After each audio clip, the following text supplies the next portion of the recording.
Hello, everybody. This is Fat Finger. Just in case, if you didn't notice the intro of American Newscape, we're joining our friend Scott Dudley for American Consciousness. Hello, Scott. Welcome back to American Newscape. You got fat fingers, I got a fat head. We should be with this. It's going to work really. It's going to work really well. Yeah, and you can tell I I didn't am pay. so glad. So glad. I'm so glad to be back. So are we, Scott. The We missed you. powers of the powers of technology fought us last week and won. So Well, good to they be here. did. We did. And we're here and we're excited to be here. And so, Scott, what are we going to talk about? We hear so much about the media, that it does this, it does that, it's negative. There are so many times, and it's an easy target to be fair. It's a target. I was reading a quote from the early 1900s that said, "You'll never get free media because media is designed to make money, and so somebody's going to buy it, and then they're going to put what they want in it, and then they're going to give it to you."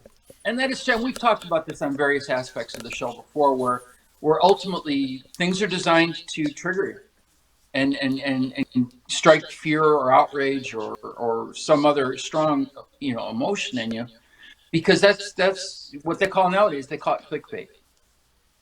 All of a sudden you're clicking on it, you're responding to it, you're adding more time and energy to it, and that's how they make their money. And that's how they make their money. So they're really good at grabbing a certain select. Look at us, for example. We're like the opposite. We don't have an audience because we don't grab any one of you. Right, right. We just try to grab you all, and honestly try to speak to a general public, a dog park, if you will, like where everybody is coming from a different perspective, and let you decide what you want to do with whatever information we're talking about. And so honestly, that's not the best way to build an audience, No, but which it's the or best way stick to it out. sleep at night. It's the best way to sleep at night. We're not responsible for our audience's viewpoints. We're not really trying to sway them. We're just giving them some stuff they can put into their databases, and if it's beneficial, great. If they want to hate us, that's fine too. So someday somebody's going to come up to you and ask you, what was a positive media influence in your life? Because that's just what I did at the dog park for the last couple of weeks. And somebody's going to say, that one person out there is going to say, there was a YouTube channel, American Consciousness. And you Yeah. know what? It's like, I didn't always agree with them, but sometimes I was like, whoa, wait a minute. Maybe there's something there. And it was always interesting to kind of hear what they were thinking and compare it to what I was thinking. Well, and maybe they're saying they both exhibit signs of shaken baby syndrome. We don't know. Hey, it was rock and roll, wasn't it? Yeah, it was. And the louder, the better. Right. And I'll say this though, having to do, being a part of the podcast every week, I think differently about stuff now. I slow my roll sometimes. I double check sources and stuff, and not only that, a lot of things I've understood aren't really that are never going to get past belief into truth. And so if it's not going to get to truth, if it's just belief, then I can just take it with a grain of salt. And I can say, you know what? Yeah, I think that this is true, but I'm not going to get evidence here. It was interesting, not to go too far off the tracks here, but I was talking with a person, oh my goodness, on social media, Oh my gosh. and right, and they were saying, I'm firmly agnostic because I don't have positive evidence or negative evidence that God exists or God doesn't exist. And until I get some clarity and surety on that, I have to say that I'm agnostic. And then he went on to say, just like I am with Bigfoot or Chupacabra. And I thought for a second, so you're Chupacabra-gnostic? How do they know that they exist? They don't. That's why they have an agnostic belief. They don't know that they exist, and they don't know that they don't exist. Unlike me and unicorns, obviously. Well, yeah, but it's I feel for them. I respect their opinions, but I want them to believe in something. Well, and so that they believe that without compelling evidence one way or the other that they're not going to make up their minds and they're not going to climb out on a limb and have that limb sawed down from under them. The minute you say, "Oh, I don't believe in Bigfoot," he's going to knock on your door with a pizza or something. Absolutely, absolutely. So, okay. Well, why don't you kick this off with some perspectives All that right. So this is interesting because I went to I expected. It was funny when I thought about my own positive media influences. I came up with like three or four, and they touched each type of media. To be honest, so my I'll talk about my big one later after I share some of the dog parks. But my biggest one was an author, and reading all of the books that they read uh, has really helped me today to be who I am. But that didn't turn out to be the case with everybody, and the answers were really off the wall. It's like I was glad I was at a dog park because I could do the like confused puppy look, and because the answers were different. So first of all, music ruled the roost. Almost everybody had answers about music, and uh, only a couple of there a couple of them were like what you would expect, right? So like one person said Michael Jackson because their songs were all uplifting and about humanity, and ultimately as he matured, as he got later into his adult years, he really was using his songs to promote his vision of how the world should be, and she really agreed with that vision. And this is a retired sheriff's deputy. yeah. So it's like she pulled Michael Jackson out of her hat and laid it down. I was like, wow, I wouldn't have guessed. But there you go. Very moved. Well, I like that because I never considered music media, but indeed, if it moves people to action, it certainly is. And it comes across. So what is media? I guess that's actually part of this question. And for purposes of dog park discussion, I said anything you saw on TV, anything you heard, because people pop these music ones out right away. I knew I had to like expand the viewpoint a little bit because it's an author sharing, it's a writer, singer, performer sharing their work over media like radio or album sales or whatever. And so books would count, and then film. And interestingly, film wasn't the winner here. I didn't get any film responses. Well, it doesn't surprise me. Well, no. What was the movie that moved you? Come on. The movie that Was moved it what was me, it rated? Let's start there. I really can't grab one offhand. As a young adult, it probably would have been Extreme Prejudice, but that's just me. Mm. See, but both of my parents, bless their divorced hearts, were filmophiles, Okay. and so I got taken to the. I can remember sitting there like at an all day Marx Brothers festival. I can remember being 7 years old and having to pee in the middle of Lawrence of Arabia. Right. Well, you got an intermission at least. You did. It was one of those movies and I was like so grateful. Yeah. Yeah. Yeah, I can remember being terrified. I mean, literally terrified by Jaws. That was a scary movie when it came out, and I was in the theater with a big screen and the sound cranked up. That was pretty scary. Well, I was at the drive-in drinking beer, and it affected me because I thought it was kind of funny. I like the special effects, but the characters were not people you cared about.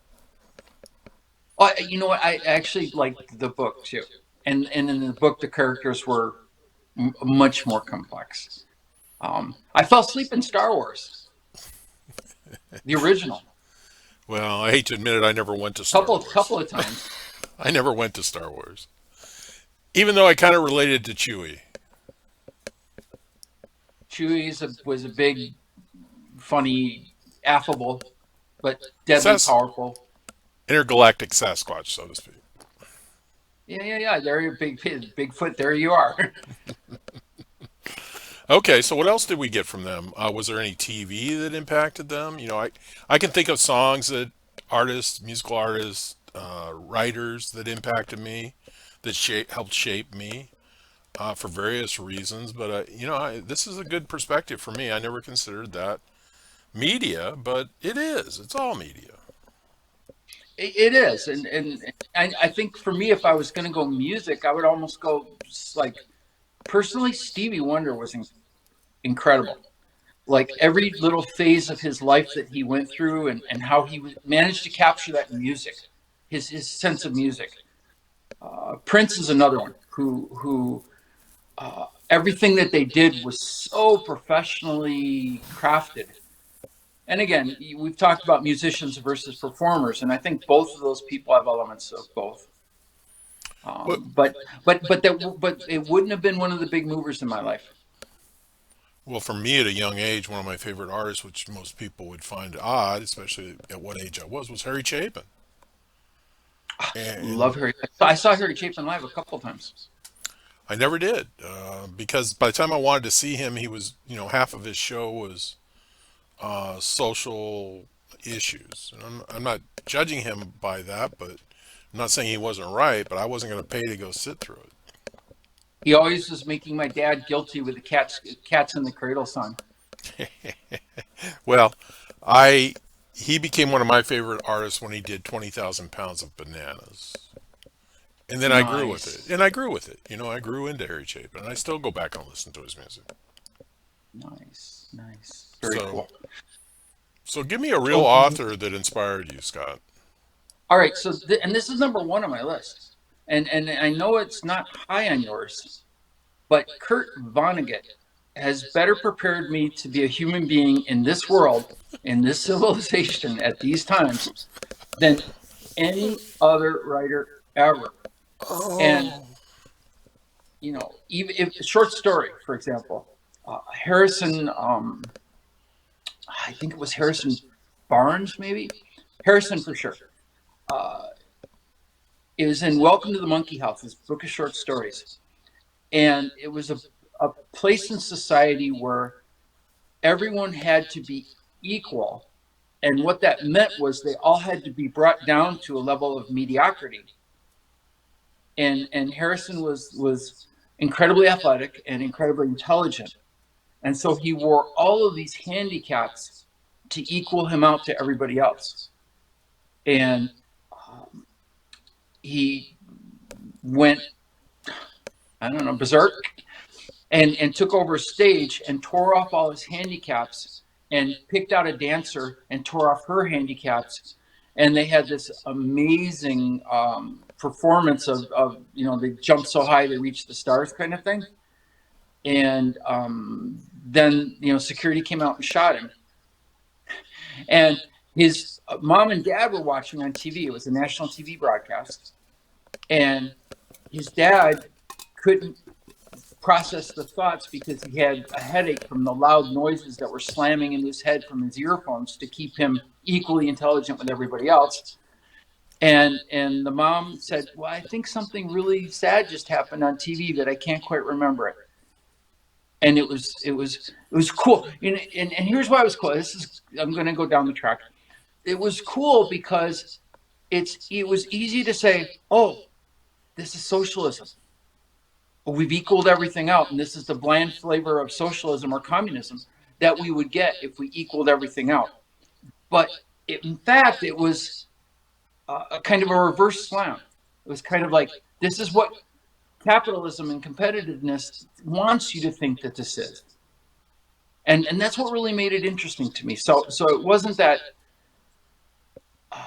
we should handicap everybody so that we all finish tied at the race of life. It was that we all have beauty, and that beauty is many times discouraged because it is too pretty, because it is too amazing. And then there's everybody walks around with all this beautiful capacity that we're convinced is better for us not to share, safer not to share. Well, Scott, And that was, and that, yeah. we all consider you very beautiful, and we don't begrudge you for that. You know what? Are you holding the messages from the older adult male modeling agencies that have been hounding us for? Yeah, that's what I am. And that concert, was that LSD era that happened? Maybe magic mushrooms, Yeah, maybe. right. No, I actually read Welcome. So my parents were also both bookworms, and so I was introduced to Vonnegut before I was 10 Wow. because the paperbacks were hanging around my dad's house. And I was like, well, okay, what am I going to do today? Oh, look, there's a book. I'm going to read a book. Cat's Cradle. Cat's Cradle was an incredible book about a scientist who developed Ice 9, and he actually based it on some of the scientific work one of his brothers was doing. And Ice 9, if it touched water, would turn everything to ice chemically. It would alter the atomic structures. And so ultimately, it was a doomsday device. And it's the whole story of this guy tripping along and getting into all sorts of situations looking for happiness and ending up on an island where somebody decides to open up and drop Ice 9 and end the world.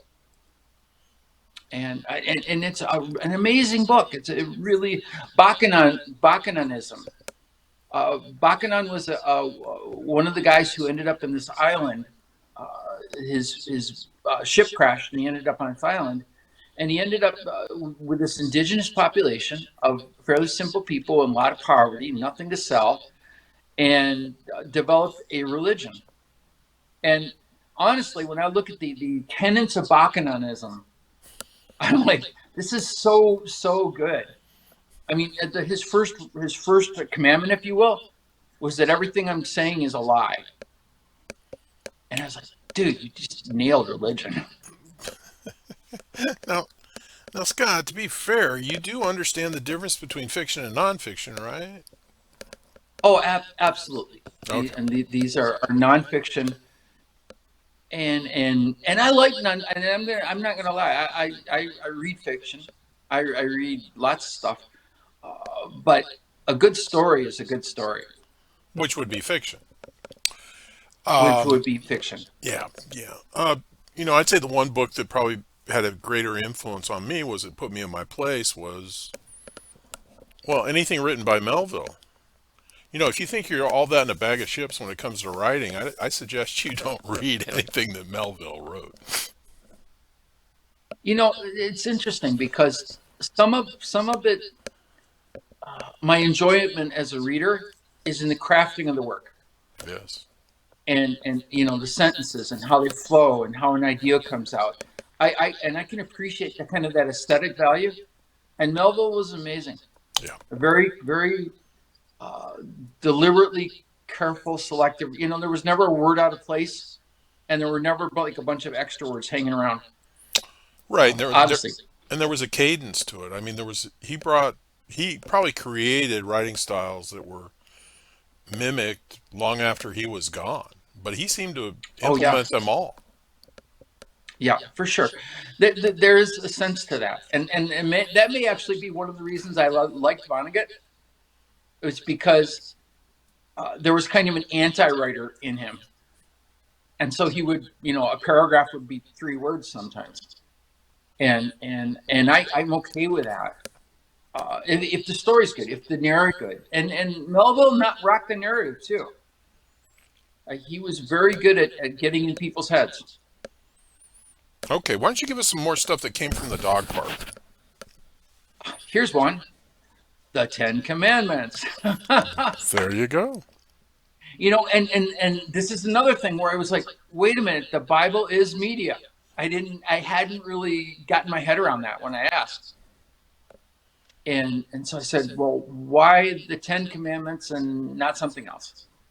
And the answer was pretty simple. It's like this gave me a foundation to make every decision the rest of the way in my life, and I Okay. can reflect on the do's and the don'ts, and then they laid it out, and I got a lesson in the Ten Commandments. So as it turns out, they were on two pieces of rock, lapis lassul, which is a bluish rock, which is kind of cool. I'm a rock guy. I was like, oh, really? Is that true? Well, yeah, and they were on rock, so they didn't wear out. So they weren't, on parchment or whatever. And they were lined up 1 through 5 and 6 through 10. And interestingly, there are 4 or 5 different versions of the Ten Commandments based on what denomination of Christianity or Judaism that you're into. So there's a couple of different ways that the first couple are interpreted. They're located in a couple of different places in the Bible. And I didn't know any of that. I knew it, but I hadn't really thought about it. Anyway, so as it turns out, if you read the commandments, you can read them crosswise. So the first commandment and the sixth commandment line up together and make it like a punchline. And so if you're into commandments and you want to read those, maybe this is even a show. You start with the first one and then read the sixth one, and it says why you're not supposed to do something.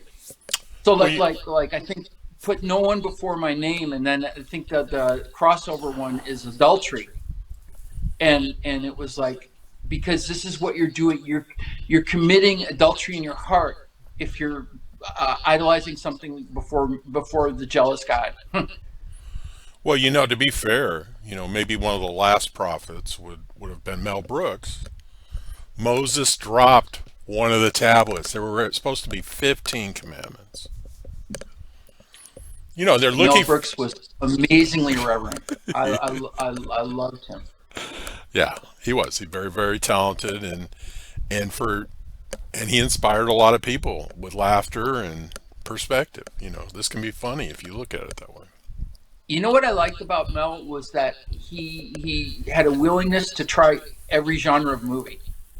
So it's like he did a horror movie, he did a war film, he did all the different kinds of movies, and has my undying respect, because as an author, that's what I tried to do too. I wrote a novel, I did a pocket guide, I did poetry, I did short stories, and for the same reason, it was like, put your creativity into this format and what comes out. And Mel was really good at that. But he was so silly. He was, and he lived a remarkable life. I think he's still alive, isn't he? Yeah, we haven't lost him yet. He's still alive. He's in his 90s, and the fact that we had a movie like Blazing Saddles that was so good and had really positive social values, but was totally politically incorrect at the same time. That spoke to his talent. That movie would even fly in the face of any sort of criticism. Well, you have to realize they hung a horse on the gallows. I mean, it was bad. It was bad stuff. All sorts of way out of control things. Okay, what else came from the dog park, Scott? Chance the Rapper. I know you're a big rap fan, and you've been following that diligently ever since it emerged in your early middle age. I don't know what that is, Scott, but maybe it did influence me. Chance the Rapper's a guy, and he rapped about and probably continues to rap about like really personal subjects and like heartfelt kind of stuff. And anyway, it saved this person's life. And that was they were in high school, they were really suffering, they felt really bad about themselves, and Chance the Rapper pulled them out of, like, basically they were feeling pretty much like hurting themselves, and Chance the Rapper helped them, got them through. Well, I think if it helps them and inspires, and this is a new perspective for me, if it inspires, then it's good. Like religion. Another one like another new perspective. Hadn't thought about that, huh? Well, no, I really hadn't. It's like a religion. If that's your media source and that's what brings you comfort and that's what keeps you calm, go for it. Well, as long as you're not burning people at the stake, right? I mean, I'm pretty sure they outlawed that, but yeah, you don't. I don't think you can have a jihad and then consider yourself a spiritual person. Exactly. There's a list of, well, actually, people who do consider themselves religious people, but for the rest of us, it's like if you're harming other people, then it's probably not following whatever commandments your religion's based on. And that So, road, and what we got out of that was don't drink the Kool-Aid. Something that everybody right, says, right? right, very true. Another guy, very similar to the Chance the Rapper story. Another guy whose father died very young, and he didn't have any way of coping with this. Uh, Found a couple of uh, I don't know what they're called, post hard rocker bands. So they're really like loud and raucous and kind of things, called Sleep Token and Dayseeker, and they both were led by people who had lost their fathers young, and sang a lot about that angst and about finding themselves, and about who are they, and how can they get by in this world without a dad. And he found those, and they really helped him. Well, a lot of us didn't have a dad. We, had dads, but not necessarily as safety nets. So that's something a lot of us have to deal with. Yeah, no, my best dads were mothers. So Yeah, me too. So, but that's interesting. It's interesting that cross. Well, it's interesting to me what people find spiritual to them, and whether it's music. I know we're talking media, but it's all spiritual. I mean, it's taking a place in their hearts. So I'm not going to judge it. no, I agree. The other one I had was an interesting one. Do you remember on the news when an army uh, person in Texas, a woman named Guillen, was killed? She I was it was she was raped and murdered by one of her fellow soldiers. That seems like too common of a story, but I don't remember that specific case. Right? Unfortunately. Anyhow, the person who brought this out, and I was like, wait a minute, this is your positive media influence. As it turned out, they were uh, graduating from high school and ready to jump into the military, and it was such an eye opener that it changed their whole life. So she really counts that awareness, so it was a wake up call. It was like, oh wait, I'm not going to be safe here. This isn't. They don't value me as a Hispanic woman, and my life is only worth whatever, and that's probably not the best path for me. And she counted it as a positive influence, and I was like, okay, Well, it reminds me of a couple of friends I have here that are both Hispanic women that were Marines and very, very successful after they were in the Marine Corps. So, yeah, it all affects us different. it does. And ultimately, any woman who's successful in the military has had to be able to fight through the stuff that's in the military. Absolutely. And a lot of that stuff is found in society, even today. Oh yeah, very true, very true. All right, so Justin, you've heard music, you've heard books, we've talked a little film, TV. Walter Cronkite hit my list. Yeah, mine too. He was just one of those guys who always was just here, and he was real, and he cared about stuff, but he was yet extremely balanced, and he never punched down. He You're was always fair about making sure that his focus was on keeping track of things at a bigger level. And my mom was a religious CBS News person, so every night that's the way it is. Thursday, April 16th. right. And Walter Cronkite was matter of fact and came across that way.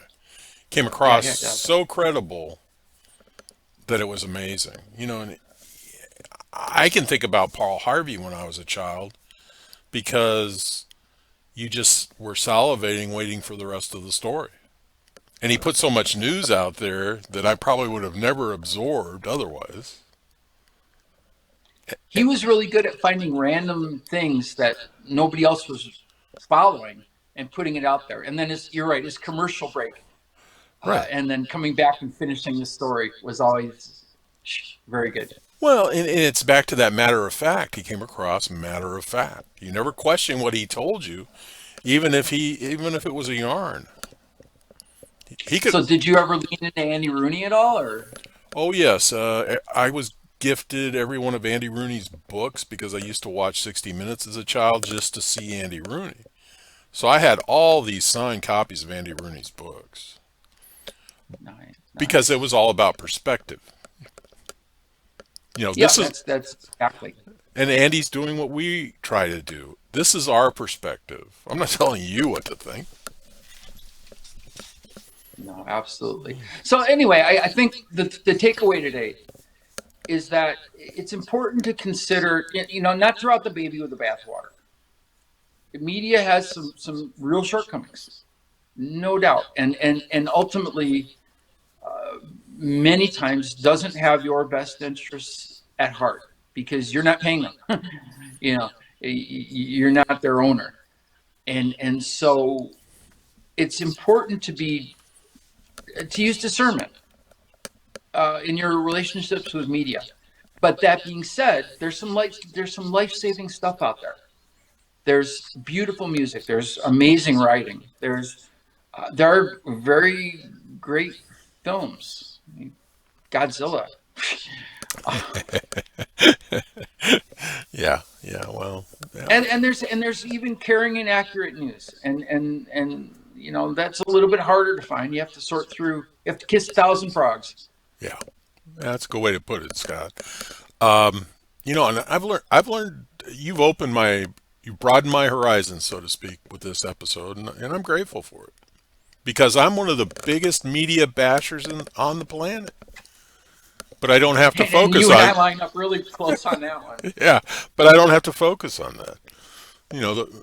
I can find my media where it helps my perspective, as everybody should. My media finds me. I have a random conversation at the dog park, and 30 minutes later, I turn on my phone and I've got notifications to go see this thing that we were just talking about. All right, Scott. Why don't we get out of here? We've got another episode to shoot, and let's do it. And thanks for this topic. I thought it was good. Hey, this has been Yeah, Just in yeah. Case, and Scott bringing you American Consciousness. Please remember, thank you for joining us. And additional information and links provided in this video's read more. Today is the day to subscribe to this channel. It's growing more than we ever imagined. Learn more about Scott when time permits.